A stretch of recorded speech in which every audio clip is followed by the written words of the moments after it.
Listen, I was sitting in church today and I said, you know what? I need to share this testimony. Being that it's Father's Day, being that this happened exactly 20 years ago to date, I said, you know what? I need to share my testimony about the time that I was arrested while I was going to church, while I was going to this same church. Now, understand in 2003, 20 years ago, I had not been at this church for a year. Faith Revival Center, Bridgeport, Connecticut. Bishop James Shannon, Assistant Pastor Brenda Shannon are my leaders. At the time in 2003, I hadn't been there a year yet. Fresh out of jail, I got there in 2002. Many of you know my testimony. I got saved in jail on my last bid from being in and out of jail. Most of my young teenage life from, gang banging, selling drugs and all these different things. I did, a bid in 2001 to 2002, which was my last bid, thank God, which was 13 and a half months. And on this particular bid, I gave the Lord Jesus my life, and I've been saved ever since. But for those of you that are saved, whether you got saved in jail or you got saved out of jail, you know that, a lot of times it's very important, pretty much most of the time, to find a church home to go to. So when I got out of jail, that was my goal. Let me find somewhere that I can go and call home. So the first week out, I visited a church here in the city, and that particular church, I was like, I had a good time, but I said, you know what, I'm just going to continue to pray about it, and I'll visit some other churches. So Faith Revival Center, I visited on the second week of me being out. My boy Carl, who I had been running a little bit in the streets before I did that bid with, he was already attending there. He had lived right down the street. So I said, listen, let me go and visit. And I visited, and I've been there ever since. I've been there to this year. It'll be 21 years that I've been there, me and Carl. So thank God for, the Lord's grace and his mercy. And I thank God for being somewhere, long term, just having the opportunity to be able to fellowship somewhere all of this time. But when I was only there, not even a year, Father's Day weekend, 20 years ago, I got myself arrested. And I don't want to go deep into the story, but basically that particular weekend on that Saturday, me and my boy Van, we got together. He was still kind of out and about. So, we hooked up. I'm in church. He's still kind of hanging a little bit, doing his own thing. So, we hook up, we riding around, chilling. And I think he had stopped to the liquor store a couple of times, or either one time. And when he stopped, I was like, oh, nah, man, I'm good. I don't need nothing. And, he having them a little drink and all that, seemed to be having a good time. And I think either the second or third time we stopped there, maybe it was the second, I can't even remember. I said, you know what? I'm going to have something to drink too. And at the time, I think they were mixing something like, I don't know if it was like Hypnotic and Hennessy or something. Something they was calling Incredible Hulk.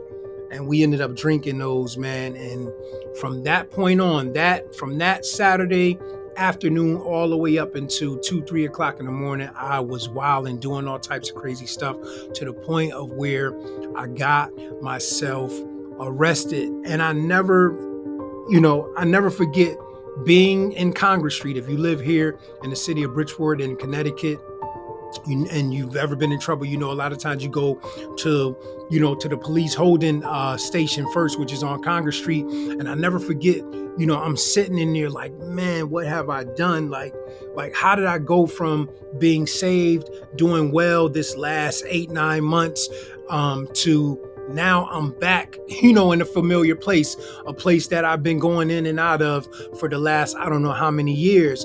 So I'm sitting in jail. And I'm like, man, it's Father's Day morning. I'm supposed to be wearing my suit. I had bought a suit. It was going to be the first time that I wore my suit to church, or wore a suit to church. And I had bought it for Father's Day, olive green suit from Mr. Braxton's. Beautiful. I was excited about it, just excited about my new life. And here I was, locked up because of some decisions I had made. And it wasn't because of my boy Van, because he didn't make me do anything. It was a decision that I had made. And you know what it taught me?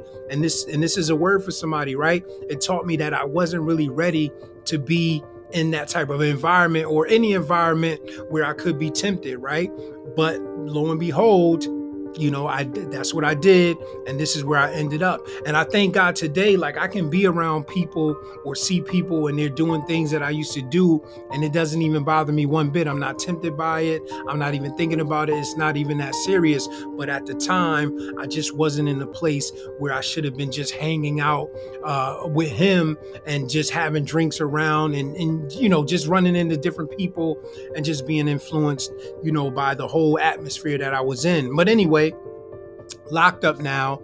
I made a couple calls to let a couple people know. I think I called my mom and I called somebody else, let them know that I was locked up. And I don't know what time it is because obviously, you're in the police station, and there's no clocks, there's nothing in the cell, and so all of a sudden I hear one of the officers say, listen, you made bond. And I never forget when I came down and they brought me downstairs, there was my boy Carl and James. And I realized, what time it was. It's at least like 12:30 or 1 o'clock in the evening. So, obviously my pastor, Bishop Shannon, he had sent them, to come and get me. Now, mind you, I hadn't been there even a year yet, right? So he sends them to come and get me. They came and got me. I came out the cell. I believe I might have been, I don't even know if I was crying yet, but, just had my head down, kind of felt bad, because these brothers, they striving to go strong, doing what they got to do for the Lord. And here I am supposed to be doing the same. And, I've pretty much dropped the ball. So I'm kind of down. I'm kind of feeling bad about the whole situation. And, we hop in the car and we just so happen to go downtown Bridgeport. And we parked at the corner of Main and I believe that's Fairfield Avenue, right where the Holiday Inn was. And while we're standing there, I don't even know why we parked there. I don't even know what made us go right downtown. The police station is not far from there, but what made us go there and stop and park, I have no clue. But guess who is driving by at the same time we're standing on the corner? My pastor, Bishop Shannon. And I never forget, he parked his car across the street. He opens the door. Now I'm crying. I'm starting to cry, because I feel bad. I'm embarrassed. And I never forget, he walked up on me and he looked me in my eyes. He said, either you're going to live this lifestyle, or you're going to live the other lifestyle. And he turned around. He didn't give me time to say anything, nothing. I'm crying. He's not even really paying attention to the tears like that. He said what he had to say. He got in his car and he drove off. And I'm sitting there boo-hooing, crying, upset about the whole situation.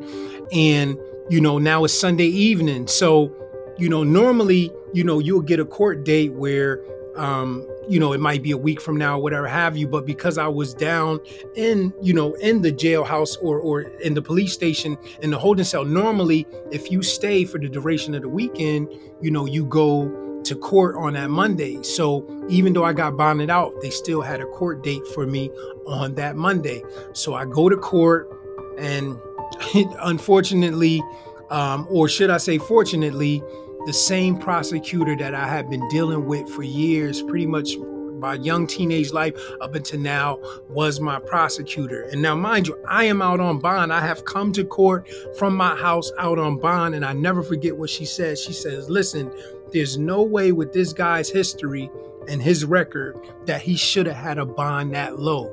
They raised my bond and locked me back up and brought me to county jail.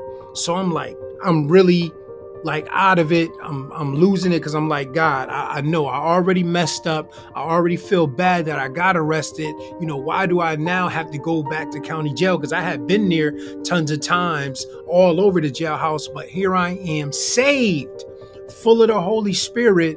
But because of making a bad decision, now I am reaping the consequences of my actions. So now here I am going from the courthouse that I went to in regular clothes from off the brick to the county jail. So now I'm in North Avenue. Many of you from the area know what North Ave is. I'm in the county jail, and I believe they placed me in the dorms. Normally when I used to, be in and out of there, they would place me in the blocks where the cells were, and once in a while in the dorms. But this particular time, they placed me in the dorms. So now I'm sitting on my bunk. Monday night, I finally make it to my bunk, got my little blanket or whatever they gave me, and I'm just sitting there, just feeling stupid, just feeling like a bonehead, because I was free. I was out. I was living a whole nother lifestyle. I'm no longer hustling. I'm no longer gangbanging. I'm no longer doing the things that I'm doing. And it's like, well, how did I get here? Why am I locked up after God delivering me from so many different things? And many of you that follow this channel know my testimony, me losing my mind, smoking dust, bullet graze on my shoulder. I've been stabbed. I ran up on people by the grace of God and tried to pull the trigger on them, and the gun jammed. All of these different things that God delivered me from, all of the things that he showed me when I got saved, when I gave my life to the Lord. And in North Avenue, the place that I am talking about, that I am at now in 2003, is where I gave the Lord my life. And when I gave him my life in 2001 in North Avenue, he brought me back to every street situation that he brought me out of. And that's how I knew that it was nobody but God that brought me out of those situations. It wasn't nothing about me, no luck, no none of that brought me out of them situations. So here I am, the irony, I am back in the same jail where I gave the Lord my life 2 years prior. And I don't think that was for no reason that I was going through this process, right? But here I am. I'm in one of the dorms. I believe it was Fairmont. I'm sitting on my bunk Monday night. I'm feeling like an idiot. I'm feeling stupid. I lay down. I think one brother came over and asked me something. And I don't even remember what it was, but he asked me something, maybe my name or something. I said whatever I said to him, but I didn't want to talk to nobody, because in the background, I'm hearing all these conversations. Yeah, I got court a month from now. Yeah, they offered me 7. That ain't nothing. I could do that on my head. And I'm like, what am I doing back here? Like, I've been here and done that. So I go to sleep. Tuesday morning, I wake up, I hear him yell, "Chow." And I say, you know what? I'm not eating nothing in here. Like, I'm so frustrated. I didn't even go to breakfast, lay back down. It's like it's almost like it's a dream. Like I'm trying to sleep this thing away. Like, this cannot be happening to me, right? I was free. Like, why am I here? So all of a sudden, I hear them yell, "Chow" again. So I say, you know what? Let me go and try to get something to eat. I go and eat lunch, get back to the bunk. I have to use the bathroom. And if you know anything about Fairmont, anything about the dorms, in the dorms where we were at, there were no stalls. So if you had to do a number 2, if you had to sit on that toilet, you would be sitting right next to another man using the bathroom, holding a roll of toilet tissue. Like, this is what I've brought myself back to. I was free from this. So now I have to hang my head down, go to the bubble, ask the CO for some tissue, because I got to use the bathroom. There's nothing I can do, right? So I get to the bubble, I get the tissue from him. I walk into the bathroom to use the bathroom. And as I am putting the toilet tissue on the toilet, I hear the CL yell, "Pope, you may bond." And I'm like, oh my goodness, nothing but the grace of God again, right? So I go, I hurry up, I give him the tissue back. I go get all my stuff off of my bunk, put it in a bag so I can get ready to get out of here. No stranger to this process, been there and done that before, whether it's doing the bid or being bonded out. So I'm already knowing what to do and how to handle it, what I need to get up out of there. And I never forget this, man. And it's going to always stick with me.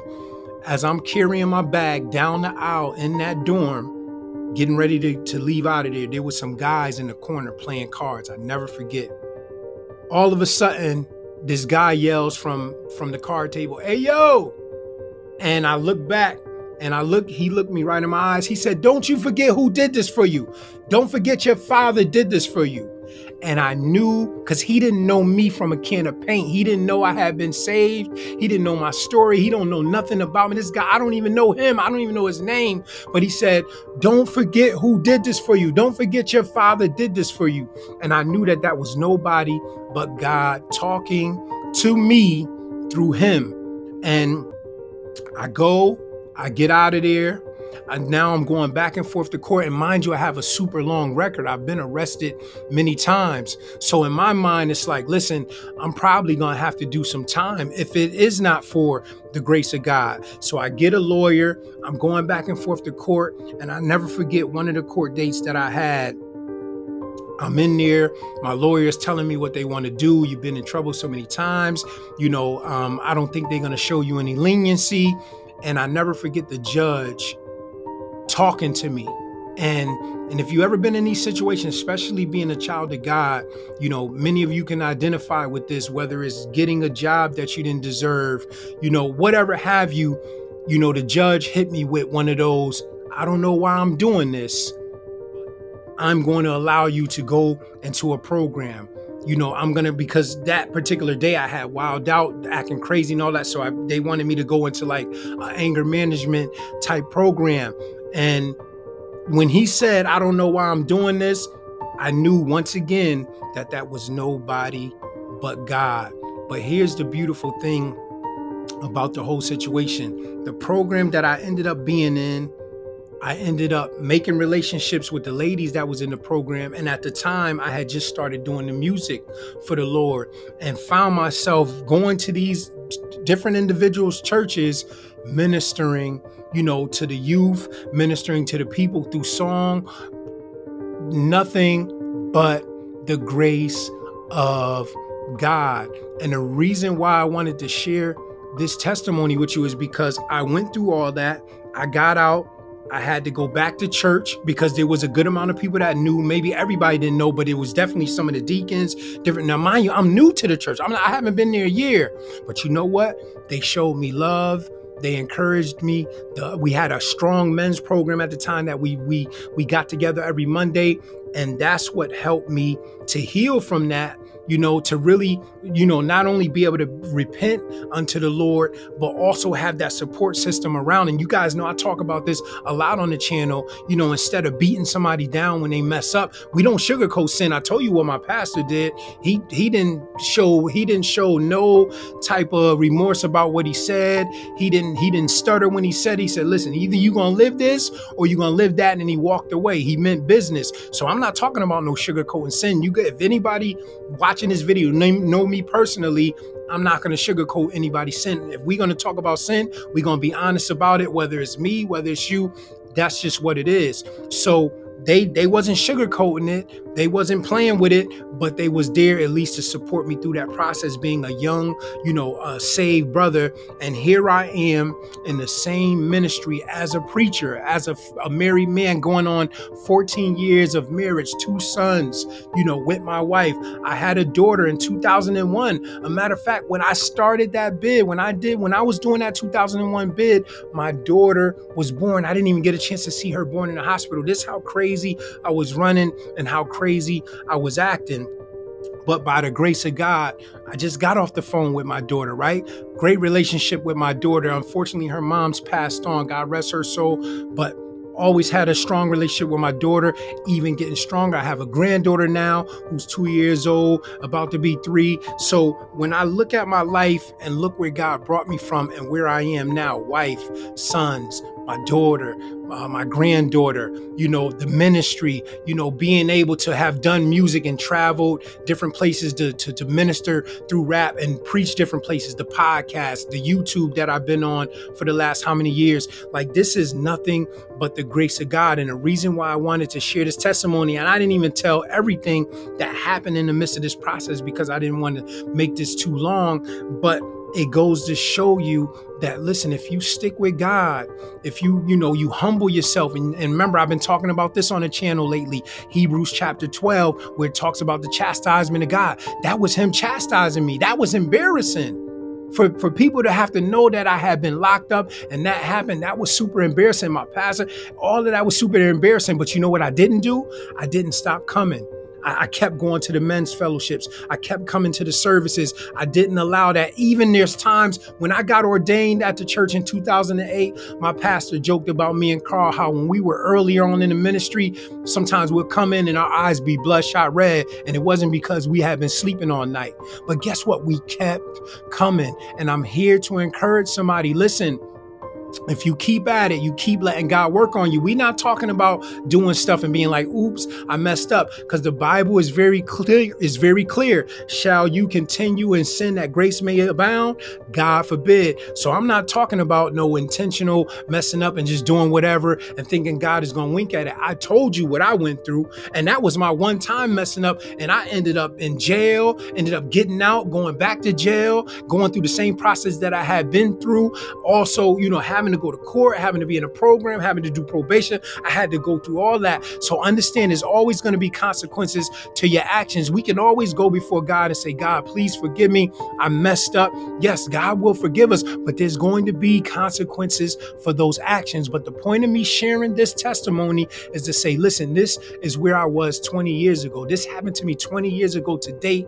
I was locked up on this day. Matter of fact, around this time while I'm recording this, I had just gotten bonded out and was going to find out tomorrow on Monday that I was going to be going back to jail. So I'm here to encourage you that if God did it for me, he can do it for you. Stop listening to the world. Stop listening to these people saying God is fake. Many people always wonder, like, Trev, I see you still in church. I see you still, hanging in there and so on and so forth. Listen, I know without a shadow of a doubt God is real. The stuff that God brought me through on the street and the stuff I went through in the church, nobody could have did it but God. So why walk away from him when I know that he's real? Why walk away when I know that I'm the best me and him? Everything that I'm doing now, that he's allowed me to do and has done through me, I could not have done it on my own. You see what happens when I do stuff on my own? I end up locked up, right? I end up out there hustling and so on and so forth. Now, we talking 20 years ago.